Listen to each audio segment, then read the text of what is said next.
Es sombra en día de calor, refugio en la tempestad. Defensa eterna es mi Señor, refugio en la tempestad. Roca eterna, nuestra protección, nuestra fuerza, nuestro Salvador, nuestro auxilio en la tribulación, consolación en el dolor. Oh roca eterna, mi Jesús, refugio en la tempestad. Sé tú mi guía, fuerza y luz, refugio en la tempestad. Roca eterna, nuestra protección, nuestra fuerza, nuestro Salvador, nuestro auxilio en la tribulación, consolación en el dolor.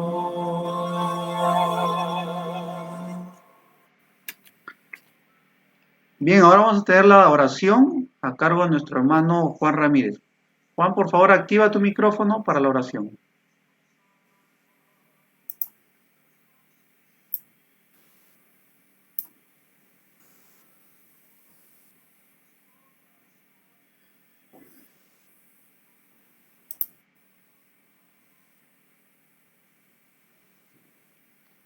Activa el micrófono para poder escucharte.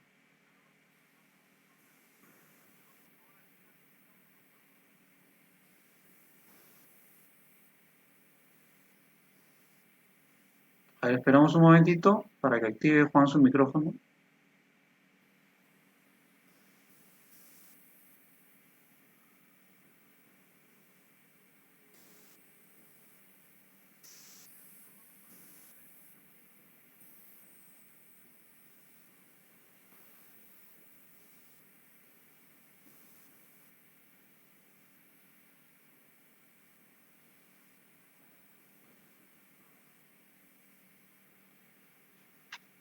No, parece que no puede.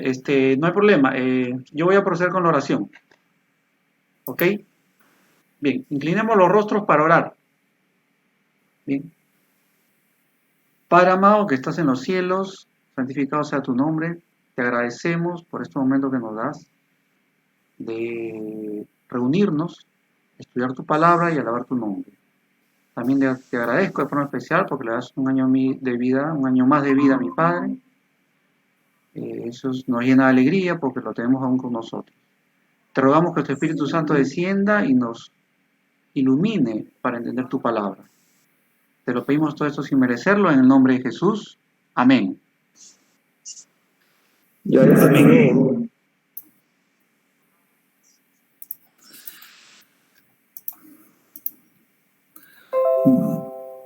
Bueno, empezamos el estudio de hoy. Como ustedes saben, el estudio de hoy está basado en Mateo 24.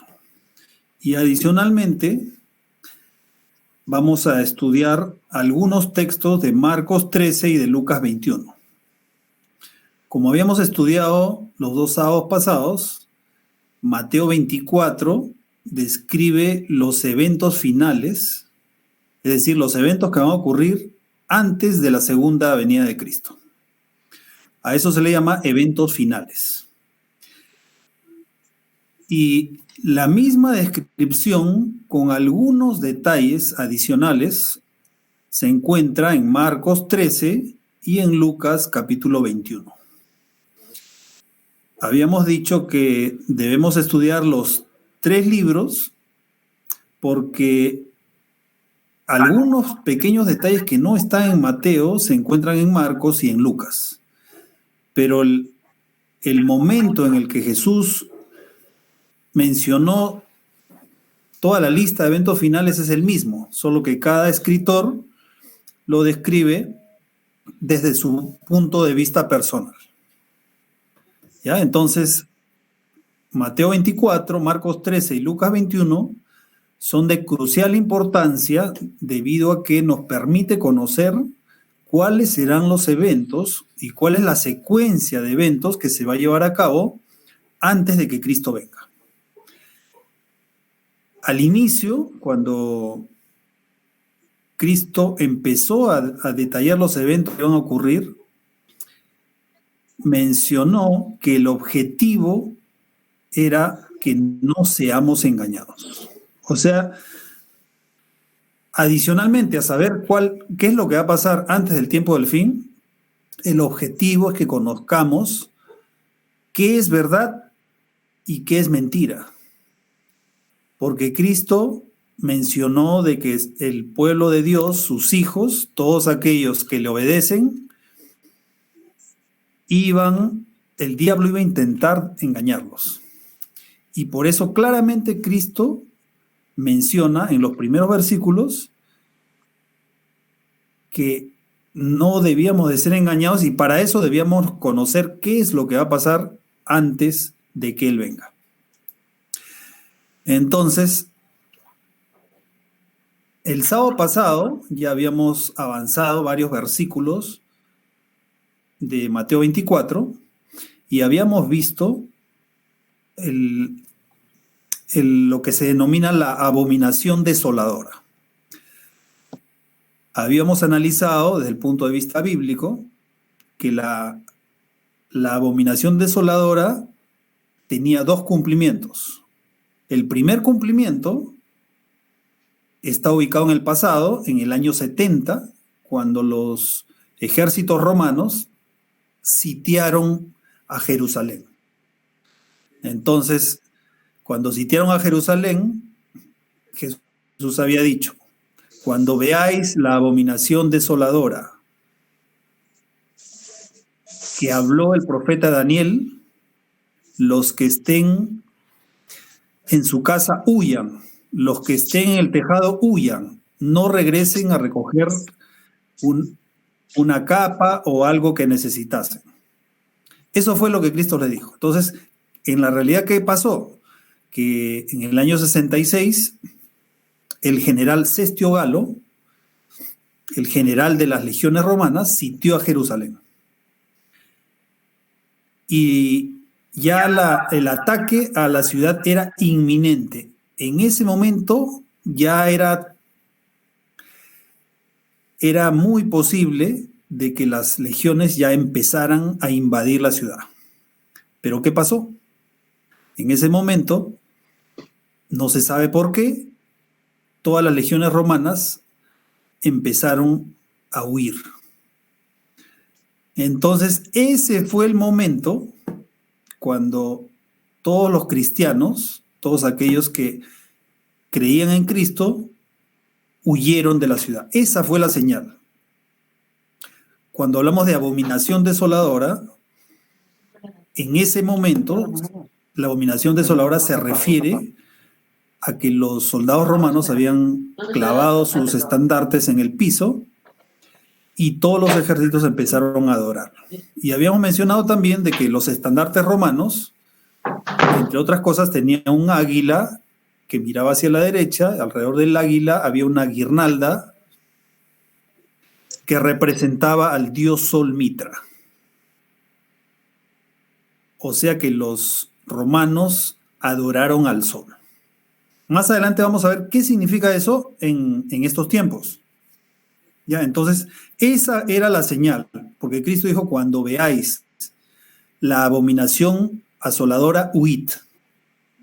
Entonces, en ese momento, todos los que creían en Cristo recordaron lo que Cristo había dicho y huyeron. Y ningún cristiano fue muerto. Ahora, ¿qué significa la abominación asoladora o desoladora en esta época? Nosotros hemos visto que va a haber una secuencia de eventos. Por ejemplo, que los padres o los hermanos entregarán a los hijos.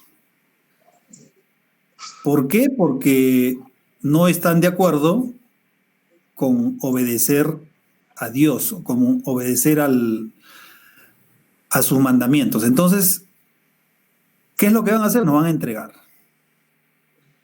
Y así, ¿no? El amor de muchos se enfriará. Habrá muchos que son baluartes en la iglesia, pero que van a abandonar la iglesia. Y va a haber una serie de eventos. Y después vendrá la abominación desoladora. ¿Qué es la abominación desoladora? Es el decreto que va a imponer la institución del papado en violación a la ley de Dios.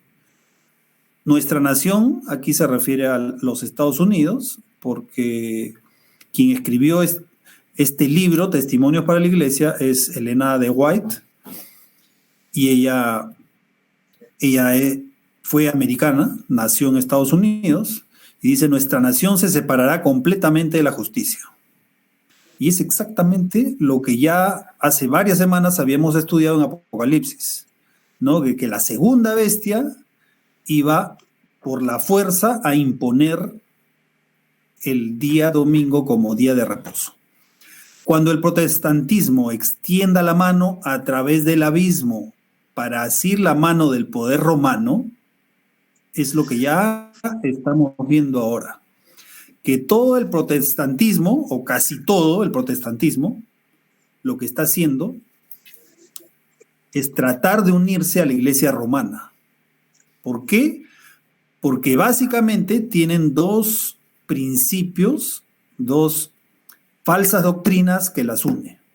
La primera es el falso día de reposo, que es el domingo, y la segunda es la inmortalidad del alma, la falsa doctrina de la inmortalidad del alma. Entonces, esas dos doctrinas unen a casi todo el protestantismo y a la iglesia romana. Entonces, cuando el protestantismo se incline por encima del abismo para darse la mano con el espiritismo, o sea, aquí estamos viendo que el protestantismo se va a unir con el catolicismo y también se va a unir con el espiritismo. Cuando, bajo la influencia de esta triple unión, protestantismo apóstata, aquellos que no obedecen a Dios, la Iglesia Católica Apostólica Romana y el espiritismo, esa es la triple unión. Cuando bajo la influencia de esta triple unión nuestro país repudie todo principio de su constitución como gobierno protestante y republicano y haga provisión para la propagación de las mentiras y seducciones papales, entonces sabremos que ha llegado el tiempo en que se verá la asombrosa obra de Satanás y que el fin está cerca. O sea, cuando se logre la consolidación de esta triple unión, entonces nosotros ya sabemos que el fin está muy, pero muy cerca. ¿Por qué? Porque los eventos finales se llevarán a cabo en muy corto tiempo, sucederán uno tras otro. Entonces, esta es parte de la abominación asoladora. En realidad, la abominación asoladora es cuando la segunda bestia, o sea, el protestantismo apóstata, haciendo uso de su poder, haga que todo el mundo adore a la primera bestia. Entonces, eso es la abominación. ¿Por qué? Porque para que adore a la primera bestia, impondrá su sello. ¿Y cuál es el sello? El sello de Satanás es el día domingo. Y el sello de Dios es el día sábado. Entonces, llegará un momento en que todo el mundo va a saber, todo el mundo va a conocer que el día sábado es el día que Dios manda. Y el día domingo es un día apócrifo, un día falso. Entonces, cuando llegue ese momento, todas las personas van a conocer a nivel mundial y van a saber que existen esos dos días de reposo. Un día verdadero que Dios lo dio desde el inicio de este mundo, y un día falso. Entonces, cada uno tendrá que tomar una decisión, conociendo ya qué significa eso. Entonces, algunos tomarán la decisión de adorar en el falso día de reposo. ¿Por qué? Porque si no lo hacen, no van a poder vender, no van a poder comprar, no van a poderle dar alimento a sus hijos, no van a poder sostenerse. Entonces, debido a que no quieren pasar por ese sufrimiento, van a tener que obedecer lo que se imponga por ley. Y habrá otro grupo que, a pesar de que no pueda comprar ni vender, ni poder hacer ningún tipo de transacción comercial, va a seguir obedeciendo a Dios, va a seguir adorando en el día verdadero de reposo, en el día sábado, y van a tener que huir. ¿Por qué? Porque vendrá persecución. Eso lo vimos el sábado pasado. ¿Qué más? ¿Qué significa la abominación asoladora o desoladora? También en este mismo libro leemos: como el acercamiento de los ejércitos romanos fue para los discípulos una señal de la inminente destrucción de Jerusalén, o sea, cuando los romanos se acercaron, rodearon Jerusalén, la sitiaron, impusieron sus estandartes y los adoraron, en ese momento los discípulos de Cristo sabían que tenían que huir. E inmediatamente después, todas las legiones romanas se retiraron. En ese momento huyeron. Así mismo, cuando pase algo similar a lo que ocurrió en el año 66 en Jerusalén, ¿qué es lo que va a ocurrir? Dice: esta apostasía podrá ser para nosotros una señal de que se llegó al límite de la tolerancia de Dios. O sea, cuando habla de la apostasía se refiere a que todos los principios divinos son rechazados por el mundo. Entonces, ¿qué va a ocurrir? La nación se refiere a Estados Unidos, porque estos escritos, este conjunto de libros lo escribió Elena de White, ella fue americana, como les dije. Nuestra nación colmó la medida de su iniquidad, y de que el ángel de la misericordia está por emprender el vuelo para nunca volver. Los hijos de Dios se verán entonces sumidos en aquellas escenas de aflicción y angustia de Jacob. Ascienden al cielo los clamores de los fieles y perseguidos, y como la sangre de Abel clamó desde el suelo, hay voces que claman a Dios desde la tumba de los mártires. Desde los sepulcros del mar, desde las cuevas de las montañas, desde las bóvedas de los conventos. Sabemos que en la Edad Media, en los conventos se hacían grandes atrocidades. No, gran parte de eso ha sido ocultado para que no se sepa. Por ejemplo, nosotros sabemos que en la Edad Media hubo lo que se denominó la Santa, entre comillas, la Santa Inquisición.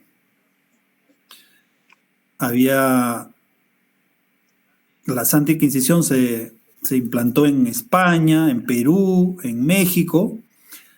Entonces resulta que hace algunos años, el único museo de la Santa Inquisición que estaba abierto al público estaba aquí en Lima, al costado del Congreso.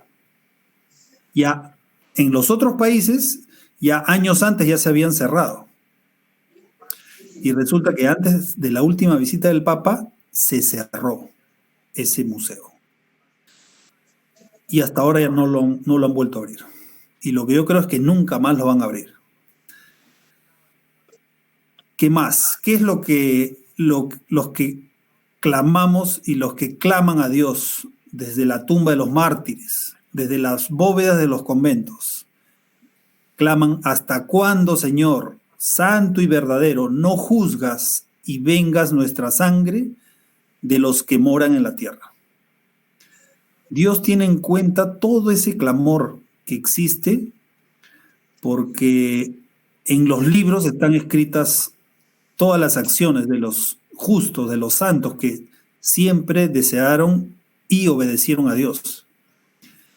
Entonces, desde los libros de todas las acciones que cometieron todos aquellos que infligieron dolor, sufrimiento, tortura, muerte a los elegidos de Dios, desde los libros se clama la justicia de Dios.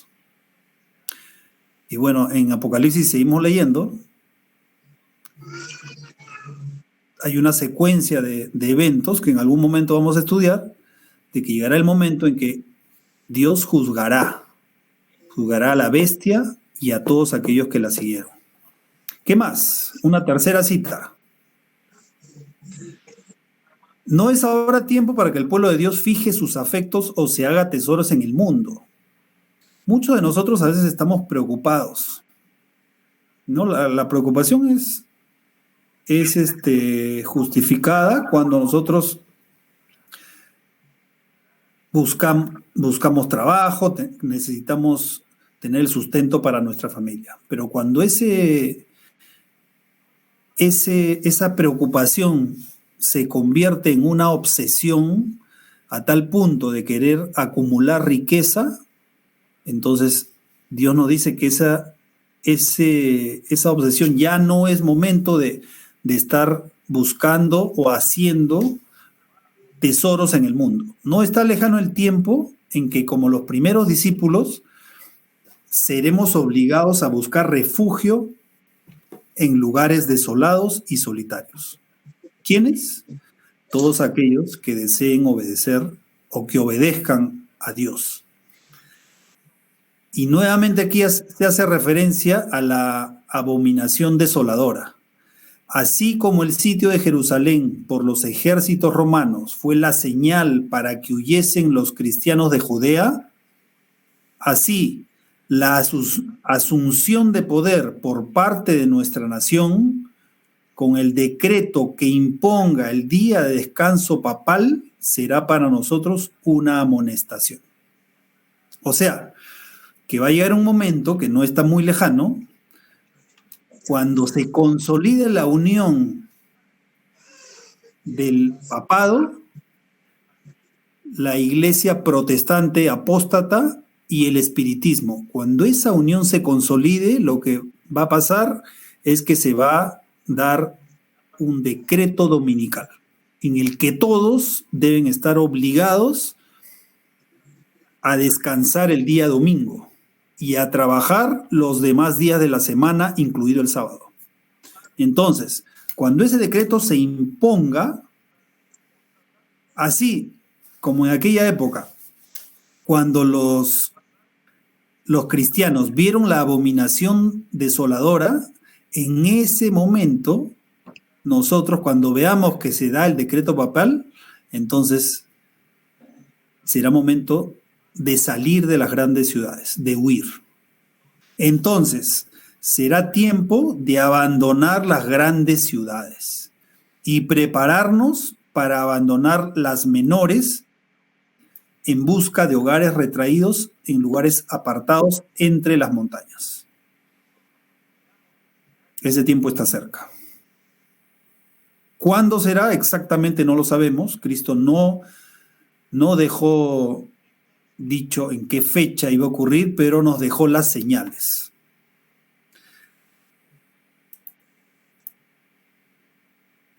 ¿Y qué va a ocurrir entonces? Va a haber gran tribulación. En un momento vamos a ver la secuencia de eventos.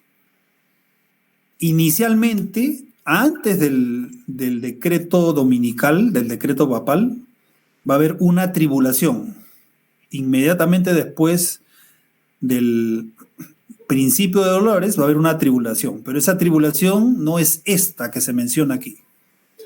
Es una pequeña tribulación. Pero aquí, luego de que se imponga el día de descanso papal, lo que va a pasar es que va a haber gran tribulación, cual no la ha habido desde el principio del mundo hasta ahora, ni la habrá. y si aquellos días no fuesen acortados, nadie sería salvo. Mas por causa de los escogidos, aquellos días serán acortados. ¿Y qué más va a pasar? Si alguien dijere, mirad, aquí está el Cristo, o allá está, no lo creáis. Porque habrán falsos cristos, falsos profetas, grandes señales, de tal manera que engañarán, si fuere posible, aún a los escogidos. En realidad, los escogidos no serán engañados.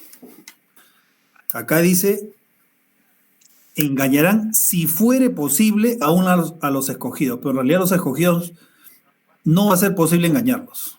¿Por qué? Porque los escogidos no significa que Dios los predestinó. No, Dios llama en la Biblia escogido a aquel que decide obedecerle. No es que antes que la persona naciera Dios haya predestinado para que esa persona sea escogida. No, eso no significa lo que dice en este caso la palabra de Dios. Lo que significa es que cuando Dios dice mi pueblo escogido, se refiere a aquellos que han decidido por voluntad propia obedecerle. Esos son los escogidos. Entonces, esos escogidos no serán engañados. ¿Por qué? Porque los escogidos, como han decidido, la decisión no solo está en la mente, sino está en la acción. Entonces, como han decidido obedecerle, lo que van a hacer es aprender y conocer acerca de las señales que Cristo había dejado a sus discípulos y a nosotros. Entonces, si conocemos cuáles son los eventos y qué es lo que va a ocurrir antes del regreso de Cristo, nadie nos va a poder decir, mira, en Europa ha llegado Cristo y está haciendo milagros. Nosotros vamos a saber que ese es un falso Cristo. También se van a levantar falsos profetas. Un profeta, en realidad, la palabra profeta significa mensajero de Dios. No solo significa que el profeta recibe profecías del futuro de parte de Dios, sino también recibe amonestaciones de parte de Dios para su pueblo. Entonces los falsos profetas lo que van a decir es justamente lo que Dios no dice. Ellos van a decir que debemos de guardar el domingo, porque Dios lo ha mandado, pero en la Biblia nosotros desde Génesis hasta Apocalipsis vemos claramente que el día que Dios ha dejado para que nosotros le adoremos es el día séptimo, el día sábado. Así que cuando nos dijeren, mirad, está en el desierto, no salgáis, o mirad, está en los aposentos, no lo creáis. Y luego, ¿qué va a pasar? Porque como el relámpago que sale del oriente y se muestra hasta el occidente, así será también la venida del Hijo del Hombre. O sea, que cuando Cristo venga, luego de que todas estas cosas pasen y Cristo venga, no es que va a aparecer en un lugar del planeta, sino que todo el mundo lo va a ver. Y la pregunta es, pero si la Tierra es redonda, ¿cómo es posible que todos lo puedan ver? Bueno, en realidad, Dios va a hacer que todos lo vean. Si Él ha dejado dicho en su palabra que así va a ser, así va a ser. No tenemos que dudar. Entonces, todo ojo le verá. O sea, Cristo no va a venir de una manera oculta, como hay algunas doctrinas en el mundo protestante, ¿no? Que Cristo va a venir en forma espiritual y va a ocurrir un rapto. El próximo sábado vamos a estudiar a fondo esa falsa doctrina que también está en Mateo 24. Después, cuando nosotros seguimos leyendo Mateo 24, hay una doctrina que es muy clara. Cristo nos dejó claramente dicho qué es lo que iba a ocurrir. Pero algunos, y eso lo vamos a ver el próximo sábado, han hecho una interpretación forzosa, ya vamos a ver por qué, y lo que han hecho es decir de que va a haber un rapto secreto, o sea, que las personas en algún momento, cuando Cristo venga, van a desaparecer y se van a ir al cielo y nadie va a saber dónde están. Pero ¿qué dice Mateo 24, 27? Porque como el relámpago que sale del oriente y se muestra hasta el occidente, así también será la venida del Hijo del Hombre. O sea, todos lo vamos a ver. Entonces, nuevamente aquí se menciona, ¿no? la tribulación de aquellos días. ¿Qué va a pasar después de esa gran tribulación? Porque hace un momento, aquí, en versículos anteriores, habíamos visto, aquí en el versículo 21, que va a haber una gran tribulación. Entonces, en el versículo 29 hace referencia a esa gran tribulación. ¿Qué es lo que va a pasar? Inmediatamente después de la tribulación de aquellos días, el sol se oscurecerá y la luna no dará su resplandor. Y las estrellas caerán del cielo. Y las potencias de los cielos serán conmovidas. O sea, estos eventos que aparecen aquí, si ustedes en algún momento han leído al profeta Joel, el profeta Joel hace referencia a que el sol se iba a oscurecer, pero que la luna se iba a volver de color rojo. Este evento que se muestra aquí no es el mencionado por el profeta Joel. ¿Por qué? Porque eso ya ocurrió. Eso ocurrió en el siglo XVIII y en el siglo XIX. Ya, si nosotros vemos la historia, ese evento ya ocurrió. Pero aquí, por ejemplo, lo que dice no es que la luna se va a volver roja, sino que la luna no va a dar su resplandor. Este es otro evento. Y aquí claramente dice, después de la tribulación de aquellos días, el sol se oscurecerá y la luna no dará su resplandor y las estrellas caerán del cielo y las potencias de los cielos serán conmovidas. Entonces, ¿qué va a pasar? Aparecerá la señal del Hijo del Hombre en el cielo. Y entonces lamentarán todas las tribus de la tierra y verán al Hijo del Hombre viniendo sobre las nubes del cielo con poder y gran gloria. Esta es la esperanza que todos tenemos. Todos los cristianos tenemos la esperanza de que en algún momento Cristo va a venir. Vendrá en las nubes del cielo con sus ángeles. Y lo que va a pasar es de que todo el mundo lo va a ver. Todas las personas que habitan en esta tierra van a ver como cuando Cristo viene. Entonces, en ese momento, Cristo va a enviar a los ángeles con gran voz de trompeta y va a juntar a sus escogidos. O sea, va a ser algo visible, no va a ser algo secreto. No es un rapto secreto, es un evento glorioso que todo el mundo lo va a ver. Y juntarán a sus escogidos de los cuatro vientos, desde un extremo del cielo hasta el otro. O sea que de toda la tierra, Cristo va a enviar a los ángeles para que junten a sus escogidos. Y en Primera de Tesalonicenses se habla acerca de lo mismo, pero con un detalle adicional. Miren, ¿qué va a pasar? Porque el Señor mismo, con voz de mando, con voz de arcángel y con trompeta de Dios. ¿Quién es el Señor mismo? Es Cristo. Cristo va a descender del cielo y los muertos en Cristo resucitarán primero. Es decir,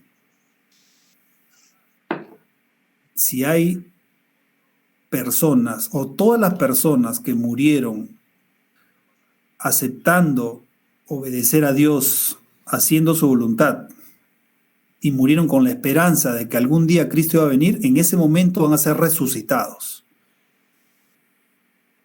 Y luego nosotros, los que vivimos, los que hayamos quedado, seremos arrebatados juntamente con ellos en las nubes para recibir al Señor en el aire, y así estaremos siempre con el Señor. O sea que cuando Cristo venga, los ángeles van a llamar y van a juntar a todos aquellos que Cristo ha resucitado en ese momento. Y juntamente con ellos, los que vivamos en ese momento, vamos a ser arrebatados en el aire y vamos a morar para siempre con el Señor. Ahora, de todos estos tres sábados que hemos estudiado Mateo 24, hay una secuencia de eventos que ya le hemos mencionado, pero aquí vamos a hacer un resumen de lo que va a ocurrir antes del fin, antes de que Cristo venga. Habíamos visto que van a haber falsos cristos, falsos mesías, van a haber guerras, rumores de guerras, desastres naturales, pestes, hambres, terremotos. El pueblo de Dios va a sufrir una tribulación.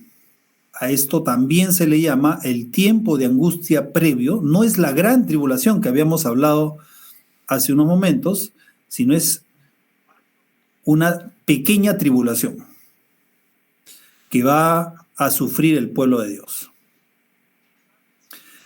¿Qué más? Muchos van a apostatar de su fe. O sea, ¿qué significa apostasía? Significa abandonar la creencia en que Dios es el Salvador del mundo, y van a renegar de su fe.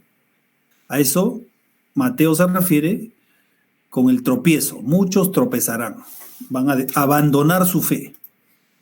Van a haber falsos profetas, eso ya lo hemos visto, falsos maestros, que van a enseñar doctrinas contrarias a lo que está en la Biblia. Muchos que en algún momento eran baluartes de la verdad, se van a enfriar. O sea, van a dejar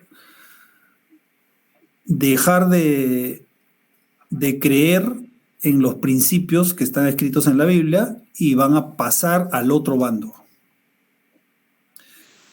Luego vendrá la predicación del Evangelio a todas las naciones y luego el fin del mundo. Ya, pero ahora lo que debemos de notar es que eso mismo que está en Mateo 24 también está en Marcos 13 y Lucas 21. Entonces, en los tres libros, en los tres evangelios, se mencionan los eventos. Quizá en algún momento alguno de estos escritores tuvo algo adicional que agregarle. Por ejemplo, o sea que Cristo lo dijo, ¿no? Por ejemplo, habrán alborotos. La palabra alborotos en el original griego se refiere a conmoción social, a disturbios. Ya, eso, por ejemplo, solamente lo dice Marcos, no lo dice Mateo. Nosotros estamos viendo hace unos pocos meses y el año pasado también, en diferentes lugares del mundo, ¿no? En Chile, en Estados Unidos y en otros países, ha habido grandes conmociones sociales que antes no se habían visto. Todo esto se le llama, la Biblia lo menciona como el principio de dolores. Todo esto que estamos viendo aquí ya ocurrió o está ocurriendo, ¿no? ¿Han habido falsos cristos? Sí, desde que Cristo se fue, en la época del apóstol Pablo, hubieron falsos cristos que se autoproclamaban ser el Mesías. ¿Han habido guerras? Hay guerras. Las naciones se levantan unas contra otras, han habido terremotos, hambres, inundaciones, pestilencias. A todo esto, Cristo le llama principio de dolores. O sea que recién está empezando los dolores como una mujer encinta. Y los eventos que vengan después van a ser eventos que van a ocurrir más rápido, ¿no? Cuando una mujer empieza a tener dolores de alumbramiento, pues, bueno, los que somos casados, pues, y hemos tenido hijos, sabemos que primero viene un pequeño dolor, ¿no? Me acuerdo que cuando nació Valeria, mi primera hija,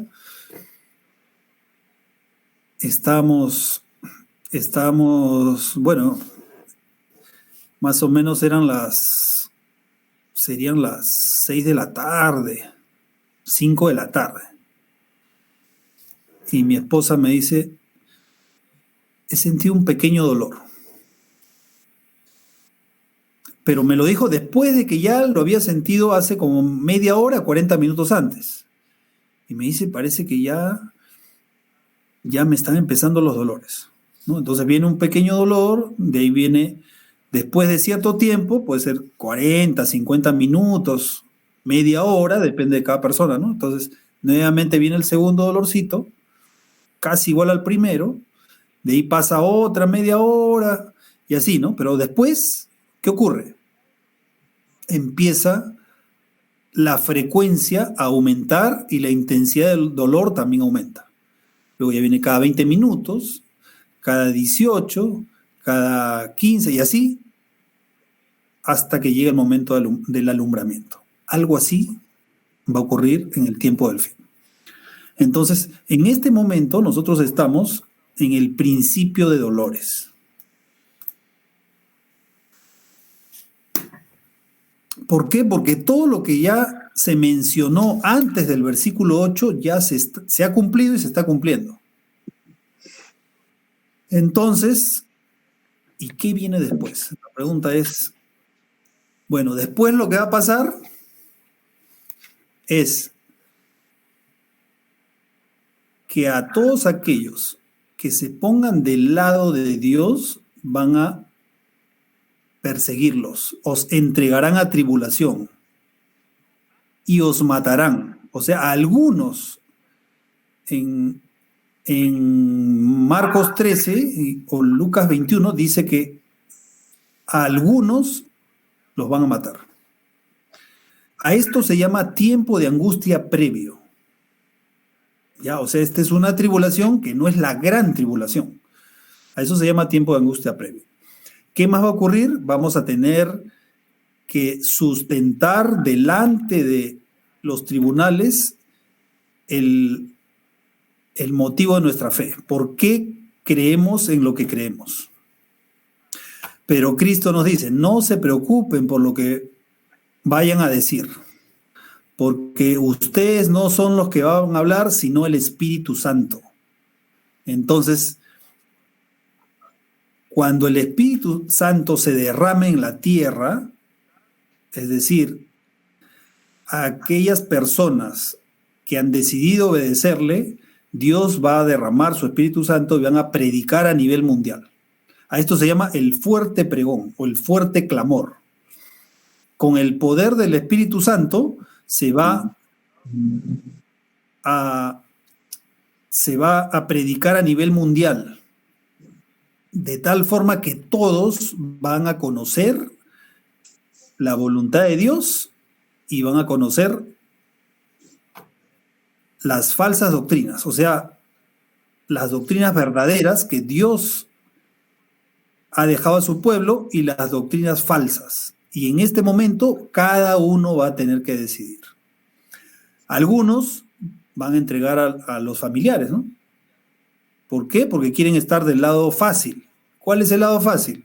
Bueno, aquel en el que me aseguro la comida, me aseguro poder llevar a cabo transacciones comerciales para poder subsistir. Y de esa manera me pongo el lado fácil para no morir. Pero Cristo dijo, aquel que quiera salvar su vida la perderá. y aquel que pierda su vida por causa de mí la salvará. O sea, aquellos que por salvarse se pongan del lado fácil van a perder su vida. O sea, van a sufrir la muerte eterna. Pero aquellos que por ponerse del lado de la verdad, no interesando las circunstancias, persistan y aún así pierdan su vida, Dios, cuando venga, los va a resucitar y van a vivir con Él eternamente. Seréis aborrecidos. Van a haber muchos falsos profetas que van a engañar a muchos. Y aquí es importante tener en cuenta, nosotros lo podemos ver, ¿no? Hay muchas iglesias que en base a doctrinas que la Biblia no dice, pues atraen a muchos fieles, ¿no? Hay mega iglesias en los Estados Unidos y en algunos otros países hay mega iglesias donde miles de personas asisten y son engañados, ¿no? ¿Por qué? Porque Cristo ya lo dijo, ¿no? Van a haber falsos maestros que van a engañar a muchos. ¿Y por qué van a engañar a muchos? Por la sencilla razón de que no estudian la Biblia. Cuando uno estudia, uno aprende, y cuando uno aprende, uno conoce la verdad y no va a ser engañado. Entonces, ¿qué va a pasar? Muchos van a enfriarse. ¿Qué significa esto? Significa que muchos que habían estado del lado de la verdad van a dejar el bando de Dios y van a pasarse al bando del enemigo. A eso se llama el zarandeo. O sea, debido a las pruebas y a las tribulaciones, muchos van a abandonar su fe. A eso se refiere cuando Cristo dijo que el amor de muchos se enfriará. Pero ¿quiénes van a ser salvos? En el versículo 13, Cristo dijo, pero más el que persevere, o sea, el que tenga paciencia, el que persevere hasta el fin, ese será salvo. En Apocalipsis también se menciona, ¿no? Aquí está la paciencia de los santos, los que guardan los mandamientos de Dios y tienen el testimonio de Jesucristo. Ellos son los que finalmente, luego de haber pasado por toda esta tribulación, finalmente van a ser salvos.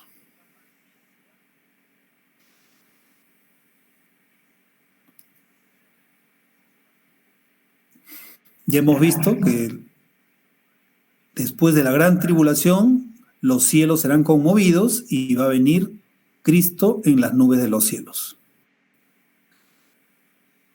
Y finalmente, para terminar nuestro estudio del día de hoy, en algún momento vamos a tener que sustentar lo que creemos. Vamos a tener que estar delante de magistrados. Actualmente nosotros decimos, pero ¿cómo es posible, no? Que yo esté delante de magistrados, de personas de gran importancia? Pero eso es lo que dijo Cristo. Vamos a comparecer ante magistrados para dar razón de nuestra lealtad a la ley de Dios. ¿Y por qué? Porque todo el mundo va a guardar el domingo, se va a imponer una ley, un decreto dominical. Y aquellos que no obedezcan el decreto dominical van a ser encarcelados y van a comparecer. Entonces, ¿qué va a pasar?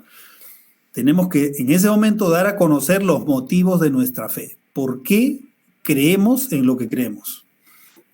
Entonces, la única forma de poder responder va a ser si es que nosotros hemos conocido y conocemos los fundamentos de nuestra fe, teniendo como base lo que Cristo dejó en su palabra, entonces vamos a poder responder. Especialmente los jóvenes debieran entender estas cosas. Debieran estar al tanto de las cosas que acontecerán antes del fin de la historia del mundo. Estas cosas tienen que ver con nuestro bienestar eterno. Y los maestros y alumnos deben prestarles más atención. En esta época nosotros necesitamos aprender cada día más. Especialmente el libro de Daniel y el libro de Apocalipsis. Porque en esos libros está detallada la historia del mundo y cómo serán los eventos finales, juntamente con Mateo 24. Muchos tendrán que comparecer ante cortes legislativas, o sea que nos van a juzgar para dar la apariencia de que el encarcelamiento es justo. Van a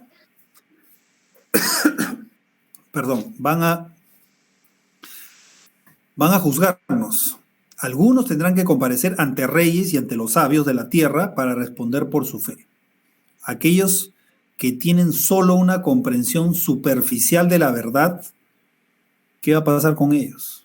Si yo no conozco la verdad, simplemente he escuchado, pero no he estudiado por mi cuenta lo que Dios tiene para mí en su palabra, ¿qué me va a pasar?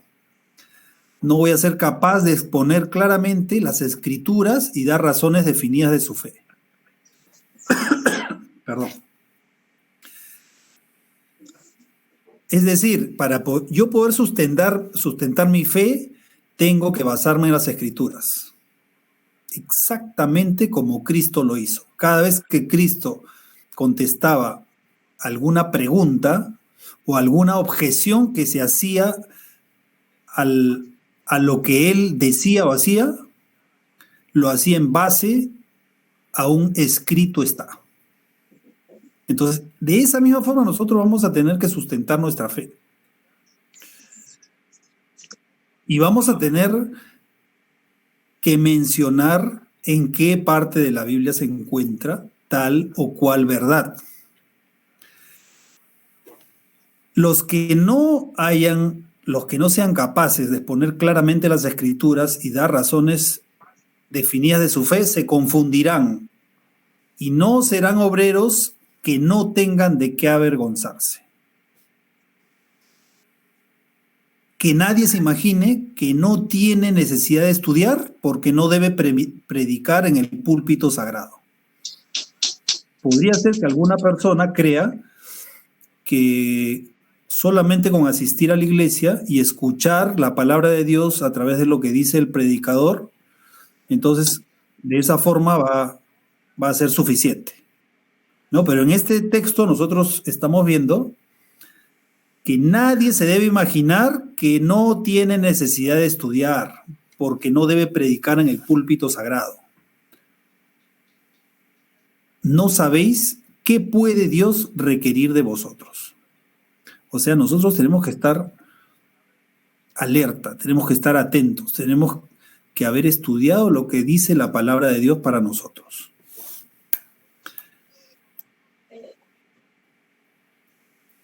Este es el mensaje que Dios tiene para nosotros. Quiero hacer un llamado para que cada uno de nosotros, en forma individual, en forma independiente, pueda estudiar.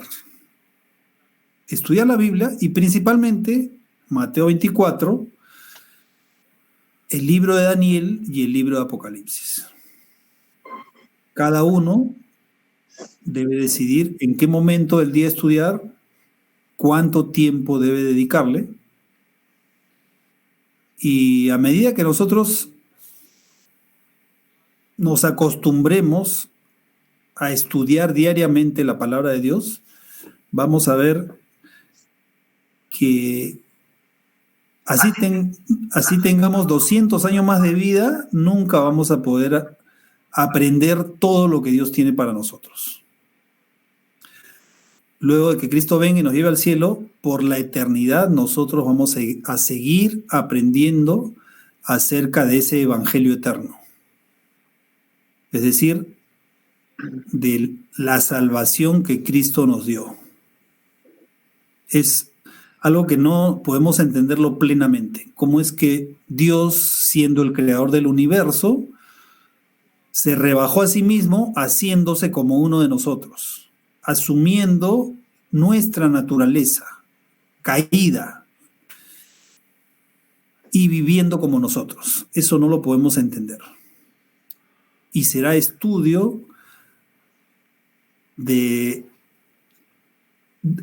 será el motivo de estudio durante toda la eternidad. Eso es lo que cada uno ahora debe decidir. Continuar con el estudio de la palabra de Dios y aprender más para que cuando nosotros pasemos por estas pruebas tengamos el suficiente sustento para decir: yo creo en lo que dice la palabra de Dios. Y en ese momento el Espíritu Santo nos va a iluminar y va a hablar por nosotros. Es decir, nosotros vamos a hablar, claro, pero el Espíritu Santo va a hacer que nosotros recordemos todo aquello que hemos estudiado. Pero si no lo hemos estudiado, entonces el Espíritu Santo, ¿cómo va a poder hacernos recordar si nunca lo leímos, si nunca lo estudiamos?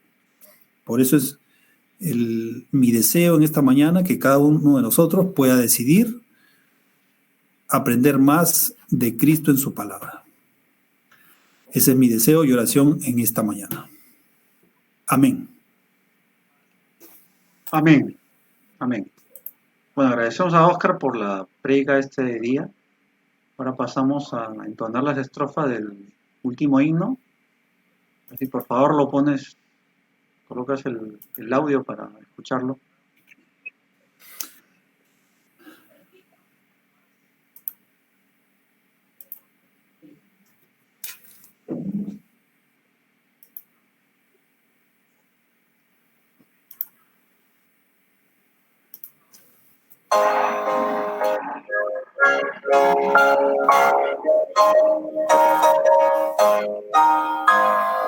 Todas las promesas del Señor Jesús son apoyo poderoso de mi fe. Mientras buscando los oscuros, siempre sus promesas confiaré.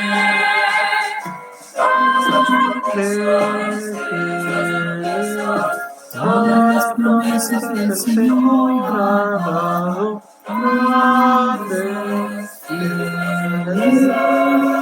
En él por siempre confiaré. Todas sus promesas para el hombre fiel, el Señor por su palabra cumplirá. Y confiado siempre para siempre en él, dulce paz mi vida gozará.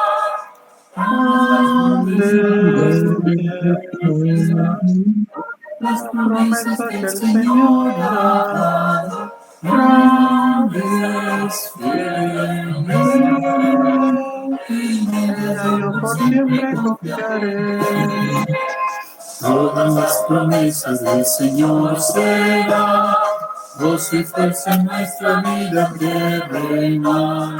Ellos en la ruda nos sostendrá y triunfar podremos sobre el mar. Grandes, fieles, todas las promesas que el Señor ha dado. Grandes, fieles, en él yo por siempre confiaré.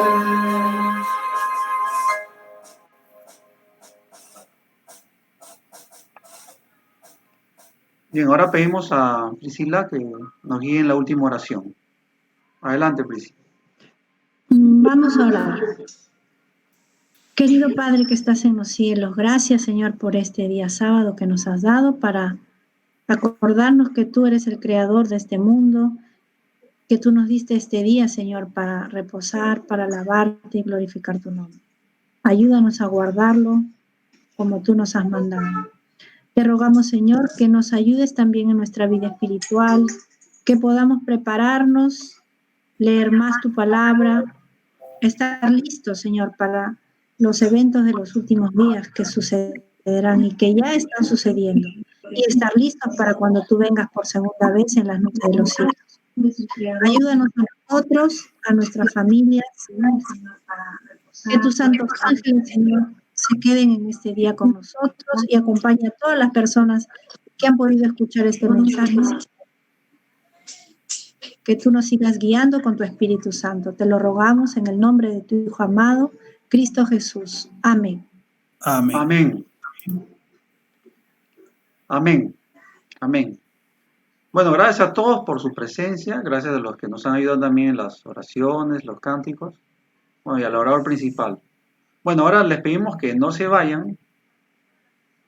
Los que están conectados por YouTube, los invitamos si pueden a conectarse al Meet, porque vamos a tener un cántico de cumpleaños, ¿no? Justamente mi papá es el homenajeado, él cumple 88, así es que no me falla la memoria. Oscar, actívale por favor su micrófono. A ver. Él está abajo. Sí, voy a tener que bajar. A ver un ratito. Entonces le damos unos segundos, si desean conectarse, ¿no? Por el Google Meet, si no desean, pueden seguir en el YouTube siguiendo esta transmisión. Ok, vamos a dar unos segundos y vamos a cantar todos.